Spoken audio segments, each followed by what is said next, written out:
এই যে ড্যাশবোর্ডে আসার পরে মানে যদি আপনি হোম পেজে থাকেন তাহলে এই যে এখান থেকে ড্যাশবোর্ড অপশান আছে, মেনুতে ক্লিক করে ড্যাশবোর্ডে গেলে এই যে এখানে সব কিছু তো দেখতে পারবেনই। তারপর আর কি এই দেখেন এখানে বিল অ্যান্ড ডিউতে ক্লিক করলে আপনি এই যে এখানে আনুমানিক লিস্ট তৈরি করেন, ক্লিক করলে এক ক্লিকে কিন্তু সব কিছু দেখাবে যে এই যে এইগুলো বেসিক হিসাবে আপনি ডেমো হিসাবে ইনপুট করতে পারবেন এক ক্লিকে সব কিছু। এই যে কার বিল কত এবং এটা আছে তারিখ শেষেরটা, বুঝছেন, এটা আছে কয় তারিখে বিলগুলো আছে সেইগুলো, এবং আপকামিং লিস্টে এইগুলো আপনার দেখাবে যে এই বিলগুলো আপনার বাকি আছে ইত্যাদি, মানে এইগুলো আর কি। আর নতুন কোনো বিল ধরেন যে এটার তারিখ অনুযায়ী ধরেন বিলের নাম দিলেন হোস্টিং বিল, ঠিক আছে, এবং পরিমাণ দিলাম হচ্ছে 1500 টাকা, ঠিক আছে, এবং বিল ডেট কয় তারিখ সেটা এখানে ধরেন আমি এখানে 25 তারিখ সিলেক্ট করলাম, করে এই যে সেভ করলাম, ঠিক আছে, এককালীন অথবা নতুন বিল যে কোনো কিছু আর কি। এই যে আমার এখানে এই যে নতুন বিল যুক্ত হয়েছে, দেখছেন। আমি যদি এখানে চেক করি এই যে হোস্টিং বিল আনপেইড এবং এর ডিউ তারিখ 25শে ডিসেম্বর, আমি আর কি ওইখানে ওটাই দিয়েছি।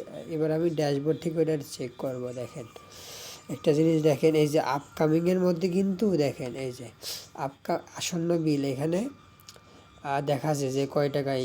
আপনি যদি দেখুনে ক্লিক করেন তাহলে কিন্তু আপনার এখানে নিয়ে আসবে, এবং ধরেন হোস্টিং বিলটা আপনার দেওয়া হয়ে গেছে, তাহলে আপনি পেমেন্টে ধরেন এখানে 500 টাকা দিলেন, ঠিক আছে, যে কোনো নোট বাকি থাকলো একটা নোট লিখলাম আর কি 1000, ঠিক আছে, দেখেন। আর এখানে এই বিলটা কত পার্সেন্ট দেওয়া হয়েছে বা কত টাকা বাকি আছে ওটা কিন্তু দেখাবে, এবং হিস্টোরিও দেখাবে। দেখেন হিস্টোরি এই যে বাকি থাকলো 1000 টাকা এবং কয় টাকা দেওয়া হয়েছিল দেখছেন, হিস্ট্রি নামে অপশান আছে, তারপরে পেমেন্ট করুন, এই যে বাকি টাকাটা এখানে অটোমেটিক উঠে যাবে। সো আপনি যদি বাকি টাকা না দিয়ে আরও কম দিতে চান তা এখানে উঠে যাবে, ঠিক আছে। আমি পেমেন্ট করুন ক্লিক করলাম, এবার দেখেন আমার এটা কিন্তু পরিশোধ, দেখছেন, এ একটা কঠিন সিস্টেম কিন্তু এটা। আর আবার আছে যে রান সিস্টেম, আপনি কার কাছে কত টাকা পাবেন এখানে যুক্ত করতে পারবেন, এই যে দেখছেন। তারপর এই যে কত টাকা পাইছেন, ধরেন 50,000 টাকা থেকে আপনি হচ্ছে কয় টাকা পাইছেন সেই জিনিসটারে এখানে ধরেন আমি 5,000 দিলাম, ঠিক আছে।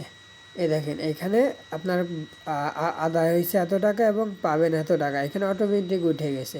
এই ধরনের সিস্টেম আমার মনে হয় না কেউ তৈরি করছে এখন পর্যন্ত।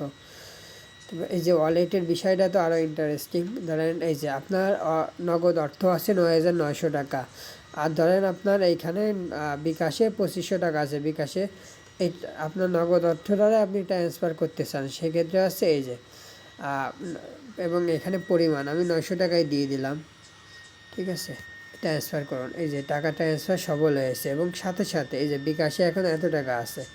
এইভাবে আর কি আপনার সমস্ত মানি ম্যানেজমেন্ট সব কিছু এইটা দিয়ে আর কি করতে পারবেন।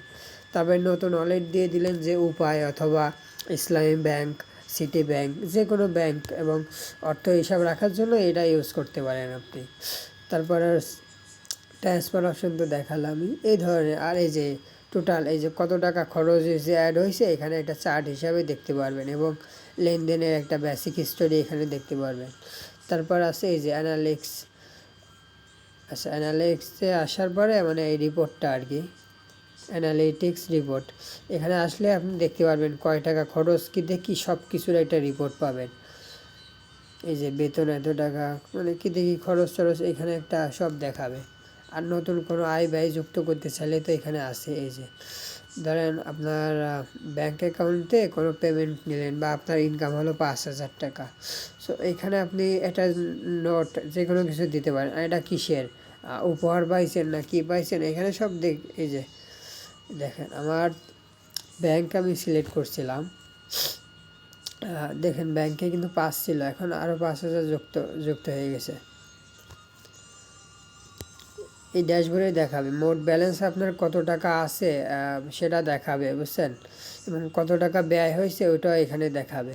আর কত টাকা আয় হয়েছে এই যে 1 নভেম্বর থেকে 30 তারিখ, এখানে চাইলে আপনি মাসও সিলেক্ট করে দিতে পারবেন। এই যে অক্টোবর মাসে কোনো নাই, কোনো রিপোর্ট নাই। এই যে এখন নভেম্বর মাস, যেহেতু নভেম্বর সিলেক্ট করলাম, এবং এখানে আবার ফিল্টারও করতে পারবেন। সিস্টেমটা অনেক ইন্টারেস্টিং, বুঝছেন। আরও এখানে অনেক সিস্টেম রাখছি, পপ আপ সিস্টেম, আর এই যে একটা নোটিফিকেশান রানিং মেসেজ রাখছি, এই আর কি। আরও বিষয় আছে, মানে সিস্টেমের শেষ নাই এখানে। ইমেল সেটিং আছে, তারপরে SMS আছে অটোমেটিক আর কি, এই যে SMS সিস্টেম করা আর কি। এই অনুযায়ী আর কি সব কিছু দেখা যাবে। SMS সিস্টেমটা আর কি নিজস্ব API কিনে ইউজ করতে হবে, বাল্ক SMS অথবা মিম SMS থেকে। এই যে এখানে আমি এখন চাইলে কিন্তু একটা ইমেলও পাঠাতে পারবো। এই যে ধরেন যে এটা অটোমেটিক যাবে, ইমেল সেটিং যদি অটোমেটিক অন করা থাকে, এটা অটোমেটিক কাস্টমার আপনার ইমেলে চলে যাবে, অ্যাকাউন্ট যে ইমেল দিয়ে করছেন ওইটাই চলে যাবে। সো ডেমো হিসাবে আমি যদি দেখাই, সরি আমার তো রং ইমেল দেওয়া ছিল, user.eto, ওটাই আবার আসলে চলে গেছে, কিছু করার নাই। আচ্ছা, এখন